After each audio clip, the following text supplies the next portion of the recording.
চলমান রাজনৈতিক অস্থিরতার মধ্যে আজ দুপুরে রাজধানীর শেরে বাংলা নগরে এনইসি সম্মেলন কক্ষে রুদ্ধদ্বার বৈঠকে বসেছেন অন্তর্বর্তী সরকারের উপদেষ্টা পরিষদের সদস্যরা।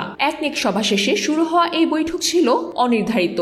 সভাস্থল থেকে মন্ত্রী পরিষদ সচিব ও অন্যান্য কর্মকর্তাদের বেরিয়ে যেতে দেখা গেছে। বৈঠকে উপস্থিত ছিলেন কেবল উপদেষ্টারা। বিভিন্ন সূত্র থেকে জানা যায় এই বৈঠক অত্যন্ত গুরুত্বপূর্ণ, বিশেষ করে যখন প্রধান উপদেষ্টা ডক্টর মোহাম্মদ ইউনূস নিজেই পদত্যাগের কথা ভাবছেন। তিনি সরকারের নানান উদ্যোগে প্রতিবন্ধকতা, রাজনৈতিক দলগুলোর মধ্যে ঐক্যমতের অভাব, রাষ্ট্রীয় কাজে অসহযোগিতার অভিযোগ তুলে ক্ষোভ প্রকাশ করেন। এই খবর ছড়িয়ে পড়তে না পড়তেই তৈরি হয় চরম উদ্বেগ। এরই মধ্যে সেনাপ্রধানের সাম্প্রতিক বক্তব্যের সামনে আসে ডিসেম্বরে নির্বাচন ও জাতীয় নিরাপত্তা নিয়ে স্পষ্ট বার্তা। অন্যদিকে আজ বিকেলে বিএনপি ও জামায়াত সহ বিভিন্ন দলের সঙ্গে বৈঠকে বসবেন প্রধান উপদেষ্টা। এই জন্য এক অনিশ্চিত মোড়ের দিকে এগিয়ে যাচ্ছে অন্তর্বর্তী সরকার। এই বৈঠক কি কোনো সিদ্ধান্ত নিয়ে আসবে নাকি আরো জটিলতা বাড়াবে? এর উত্তরটা এখন কেবল সময়ের অপেক্ষা।